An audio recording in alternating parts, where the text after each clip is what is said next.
Welcome to our lecture online. You may wonder, why do we need to use polar coordinates if we already have Cartesian coordinates? Can't we do everything in x and y's? The answer is most likely. However, quite often it is easier to do it when we have polar coordinates. For example, in some cases it just makes the math easier for certain geometric shapes, especially when it comes to ellipses and circles and cylinders and things like that. Polar coordinates do help. And sometimes it's the only way to represent a function. There's an example where r, the distance from the origin, is a function of the cosine of twice the angle theta. Theta, of course, is the angle reference to the horizontal x-axis. So let's do an example of the first case, and let's do an example of the second case. So first, let's find the area of a circle. If we use Cartesian coordinates in x and y, we know that the circle with the center at origin is defined as x squared plus y squared equals the radius squared. And so we take a small area element dA, and we call that the height y, and the width dx. And then if we only find the area of a quarter circle and multiply that times 4, we write the area is 4 times the integral of all the little dA's integrated from x equals 0 to x equals r. And so our dA becomes y dx, and based on the equation, y is then the square root of r squared minus x squared. And yes, we can integrate that, but that would be quite a bit of work. An easier way to do it is to use polar coordinates, and instead of having an area element like this, we can have an area element that looks like a little triangle, kind of like a little wedge. And so we'll call that our dA, and of course the area of a triangle is 1/2 the base, which would be r times d theta, times the height, which in this case would be r.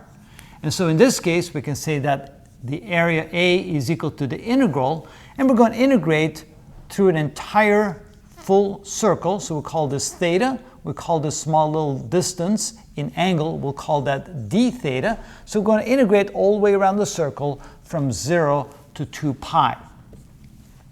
Our area element is 1/2 r squared d theta.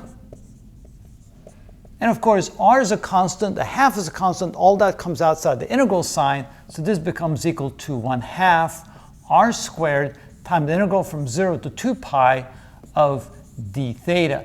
And I know which integral I would rather do. It's the one on the bottom. The integral of d theta is simply theta, so we get 1/2 r squared times theta, and limits are from 0 to 2 pi. Of course, when plugging the lower limit, we get nothing. Plug in the upper limit, we get 2 pi. So this is equal to 1/2 r squared times 2 pi, or the 2 and the 2 here cancels out. So this is equal to pi r squared, which of course most of us know, that is the area of a circle. So you can see that polar coordinates in this case do make the math a lot easier. In the second case, we have an equation that says r equals the cosine of 2 theta. R, which is a function of the angle theta, is equal to the cosine of 2 theta. What does that look like when we graph it? Well, let's try it. So we have our y-axis, we have our x-axis, and first of all, when the angle is 0, the cosine of 0 is 1. So the angle equals 0, which is reference to the positive x-axis, we get a 1. Then as the angle increases, of course, the cosine of that angle becomes smaller, smaller, smaller, until the cosine of 2 theta, when 2 theta becomes equal to 45 degrees, that is equal to 0. So 45 degrees, right there. The reason why it's 0 at that point, of course, we multiply it times 2. 2 times 45 is 90 degrees, which means that we get something that looks like this for the first 45 degrees. Then as the angle goes from 45 degrees to 90 degrees, so when we go from 45 to 90 degrees, now we have the cosine of that angle becoming negative, and so we end up with something that looks like this.